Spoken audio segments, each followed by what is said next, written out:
Nos difficultés, c'est quoi?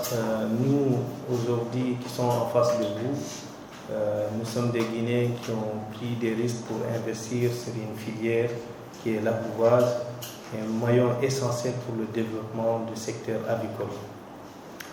Et ces investissements qui se chiffrent en millions de dollars, nous en souffrons aujourd'hui et parce qu'on voit nos investissements qui coulent devant nos yeux avec l'impuissance. Et l'objectif principal de cette conférence de presse, c'est pour attirer l'attention de l'État et pour lui demander aussi une protection. Pourquoi? Parce que nous sommes 5 industriels sur le territoire guinéen qui ont une capacité de production qui couvre la demande nationale. Et depuis 2020 jusqu'au jour d'aujourd'hui, on voit cet investissement qui va de pire en pire. Pourquoi? Parce que l'importation des poussins venant de l'Europe envahissent nos pays et nous sommes impuissants par rapport à ça parce que nous n'avons pas de protection. Et ces protections demandées ne peuvent venir que de l'État. Pourquoi? Parce que quand on voit les campagnes du ministère de l'Agriculture, une refondation verte, on croit bien à la sincérité du ministre d'aider toutes ces filières. Mais aujourd'hui, avec nos capacités de production, s'ils ne sont pas accompagnés, il y a eu déjà d'autres industries qui ont fermé. Et il y a d'autres qui sont sur le point de délocaliser ces industries vers les pays limitrophes comme le Sénégal ou le Mali ou en Côte d'Ivoire. Et l'État peut jouer quelque chose parce que ces investissements étaient là dans le cadre de renforcer ces secteurs, aider à son développement. Les autres pays ont passé par là. Nous aujourd'hui, l'importation nous nuit et nous ralentisse beaucoup dans le développement de ces secteurs. Et la protection de l'État encore est nécessaire. Pourquoi? Parce que sans l'appouvage, on ne peut pas parler de sécurité alimentaire au niveau des poules, des poulets qu'on consomme. Alors, quand je vous dis depuis 2020, ces industries sont opérationnelles et nous sommes en 2023. On voit ces 5 industries, 3 qui ont fermé, ça veut dire les 2 autres encore risquent de fermer et se délocaliser. Ceci dit, le développement de ce secteur avicole, ce n'est pas pour demain. L'idée aujourd'hui, c'est de dire à l'État de protéger ses investisseurs pour ne pas qu'ils franchissent nos territoires, partir ailleurs. Parce que tout le monde le sait, l'importation ne développe jamais une filière. Et l'histoire, peut-être parmi vous, vous avez vu les débats qui sont passés à la télé sous peu de temps, où le ministre fait son mieux pour aider les producteurs locaux en poussin, mais toujours les importateurs sont derrière avec les fermiers pour les dissuader de ne pas consommer localement. Ils sont pour d'autres interdictions, mais pas pour les poussins. Et ceci nous fait tellement mal, ça impacte nos activités. Et quand on voit les pertes d'emplois aussi qui sont derrière, ça nous pousse vraiment à se poser multiples questions, rester ou partir. Et quand on part, c'est la Guinée qui perd. C'est vrai, nous sommes perdants en tant qu'investisseurs, nous sommes perdants en tant que des acteurs de la filière qui veulent vraiment voir le pays, la Guinée, comme le Sénégal ou la Côte d'Ivoire, ou même le Mali, que les gens ne savent pas. Le Mali a interdit beaucoup de produits agricoles pour développer le secteur local. Chez nous ici, seul l'État peut jouer cet arbitrage pour nous aider à développer notre secteur. C'est le but aujourd'hui de ces conférences de presse, parce qu'on a vu ces derniers temps l'importation prendre une ampleur très grave. Et pourtant, c'est quelque chose que les industriels locaux ont démontré au temps de Covid. Et vu qu'il n'y avait pas d'activité aérienne, les secteurs avicoles guinéens, c'est les locaux qui les ont assurés. Personne n'a senti le manque d'œufs, par exemple, sur le marché guinéen. Parce que les pouvoirs locaux qui sont là, qui produisaient des poussins, ce mot de qualité ne sortait même pas. Tout le monde venait se ravitailler dans ses couvoirs pour faire son élevage et continuer son activité d'élevage. Après le Covid 2021, on a ressenti, ok, l'exportation est ouverte, mais on a été victime aussi des campagnes de diffamation par ces importateurs qui ont dissuadé les éleveurs de revenir à leur point de départ qui était sur l'importation. Et depuis, ça nous impacte et il y en a parmi nous qui ont arrêté complètement de travailler et qui ont mis du personnel au chômage. Des Guinéens, des pères de famille ou des mères de famille qui avaient ou gagné leur vie aujourd'hui, ils n'en ont pas, ils sont à la maison.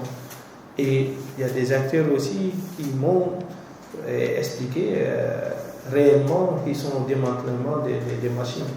Mais tout ça, je pense, c'est l'État qui peut nous accompagner pour qu'on puisse continuer cette production. On ne demande pas grand chose, c'est une protection. Et c'est tout à fait normal, c'est stratégique aussi pour l'État guinéen, pour la Guinée même. Pourquoi? Parce que cette sécurité alimentaire, elle est primordiale. On ne peut pas rester toujours importateur de poulet ou importateur de poussins ou importateur d'œufs. Il y a des emplois, des milliers d'emplois qui peuvent être récupérés par nos aînés qui sont là aujourd'hui, penser à l'immigration, faire d'autres boulots ailleurs. Ça, c'est une activité qui est rentable même pour la Guinée. Et ces emplois perdus par l'importation aujourd'hui ne peuvent être rattrapés que par la production locale. D'où on lance encore un appel aux autorités, au ministre d'élevage, au gouvernement, au président même, vraiment de se penser à notre cas.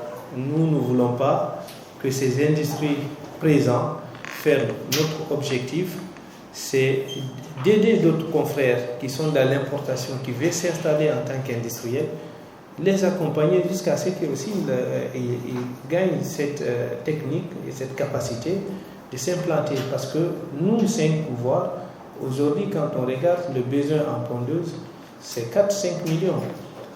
Seulement, nous avons une capacité de 18 millions en production. Et quand on prend aussi le poulet de chair, et la demande, elle est énorme, c'est dans les 32 millions. Et nous sommes capables d'augmenter nos capacités. Et encore, le marché est là, c'est ouvert. D'autres investisseurs aussi peuvent venir dans l'accouvage. Nous sommes là, on a de l'expérience. Et nos expériences ne se limitent pas seulement à la Guinée. Et on travaille sur d'autres pays aussi. On connaît bien l'accouvage, comment ça fonctionne. On peut accompagner, on peut aider d'autres qui veulent vraiment suivre nos pas, être industriels, producteurs de poussins et arriver aussi à cette qualité. Je vais vous rappeler ici, le ministère a fait des efforts parce qu'à un moment donné, le ministre avait beaucoup entendu sur la qualité des poussins, les poussins produits localement. Et le ministère de l'Agriculture et l'AFD ont demandé à l'Expertise France de venir inspecter nos pouvoirs, voir est-ce que la production locale a de la qualité et répond aux normes internationales. Et l'Expertise France est passée dans ces 5 pouvoirs et a fait son rapport. En aucun cas, il a dit que les poussins locaux ne sont pas de bonne qualité. Les rapports sont là. Je peux les mettre à la disposition de la presse pour chaque industrie. Vous allez voir ces rapports et comprendre aussi. Nous n'avons pas les moyens pour dire à l'Expertise France de donner des rapports favorables à nos qualités. C'est l'État qui les a invités et l'AFD.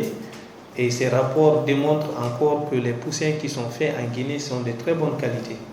Et les pouvoirs répondent aux normes. Même les petits manquements des conseils, parce qu'ils ont proposé aussi des conseils, ils ont tout mis dans les rapports. Les rapports existent, ils sont disponibles au ministère. et ils sont disponibles aussi dans nos associations en tant qu'accouveurs. Moi, j'ai tous les rapports des 5 industries. Ceci montre que le ministre voulait jouer vraiment la transparence parce qu'il y a des éleveurs qui sont là à accuser les couvoirs de faire des produits qui ne sont pas de qualité et les accouveurs disent qu'ils font de la qualité. Pour faire un jugement clair et net, il faut mettre des experts. Et ces experts-là sont venus au nom du ministère de l'Agriculture et l'AFD, d'où ce rapport a été produit en démontrant que les poussins sont de très bonne qualité et ils peuvent être encore commercialisés sur le territoire. Pour nous, on essaye encore toujours de prodiguer des conseils à nos éleveurs, de revoir aussi leur alimentation, parce qu'aujourd'hui, ceux qui accusent souvent les poussins, c'est des gens qui ne savent même pas comment leur aliment est fabriqué. L'aliment constitue une grande partie sur la santé de l'animal, qui est en l'occurrence le poussin. Si l'aliment n'est pas bien fait et que l'aliment ne répond pas aux normes, c'est comme un être humain, c'est du vivant. Si vous mangez un aliment qui n'est pas bien, vous allez le sentir, vous tombez malade, vous avez des infections au niveau des ventres, ça peut causer des dégâts. Alors c'est la même chose, c'est les poussins aussi. Le poussin, quand il est né, s'il n'est pas bien, il est malade, il ne va pas tenir longtemps, il va mourir dans les 3-4 jours. Vous allez en perdre. Mais ici, les accusations, c'est après 4 mois, 6 mois ou plus. Quand vous vendez un poussin à un fermier et qu'il le garde jusqu'à 12 mois, 13 mois, quand il a des problèmes, il revient dire oui, c'est le poussin, il y a un problème. Sinon, le poussin, s'il n'est pas bien, c'est dès le début qu'on le voit. Mais ils oublient l'aliment qu'ils donnent. Ils oublient les vaccins qu'ils donnent. Ils oublient la conduite d'élevage, la biosécurité. Tout ça, ça rentre dans le développement de la poule. Mais quand on dit tout de suite, pourquoi j'ai pas réussi mon élevage, c'est le poussin, c'est de mal connaître son métier. Nous, on estime ces fermiers doivent vraiment revoir ça. Mais qui peut aider, c'est l'État. Les former davantage, les sensibiliser aussi davantage, comprendre que ça n'a rien à voir avec le poussin, comme ils ont fait, envoyer l'expertise France voir la qualité de nos poussins, de faire autant ou bien aussi essayer de certifier les aliments. S'ils peuvent vraiment démontrer que l'aliment fabriqué soit localement est de bonne qualité, ils peuvent vraiment le faire aussi, comme ça, ces doutes-là aussi est levé. La même chose par rapport aux produits pharmaceutiques, les vaccins et autres. Si les vaccins, ils peuvent contrôler aussi les vendeurs de médicaments, vérifier est-ce que les vaccins sont bien conservés, est-ce que le vaccin est bien conduit jusqu'au le fermier suit tous ces processus. Et malheureusement, nous on pense que on a été les seuls pour l'instant à être expertisé par cette boîte qui est l'Expertise France, qui nous a certifié. Nous sommes contents déjà parce que ça a encore rassuré le ministère que le produit qui est fait sur le territoire national est bien. Je ne vais pas monopoliser beaucoup la parole. Tout ce que je demande, on veut vraiment que l'État guinéen pense à notre situation. On demande de l'aide. On demande que le président regarde notre cas. Je ne veux pas voir des confrères qui ont investi. Il y en a qui ont quitté d'autres pays pour ramener leurs capitaux en Guinée, pour vraiment aider ce secteur à se développer, soit dessus et démanteler des machines pour aller s'installer au Mali ou en Côte d'Ivoire. Ce n'est pas mon souhait. Mon combat aujourd'hui, c'est de voir comment ceux-là peuvent rentrer en production pour qu'on puisse aider aussi à notre façon, à notre manière la Guinée pour être indépendant et pour sa sécurité alimentaire.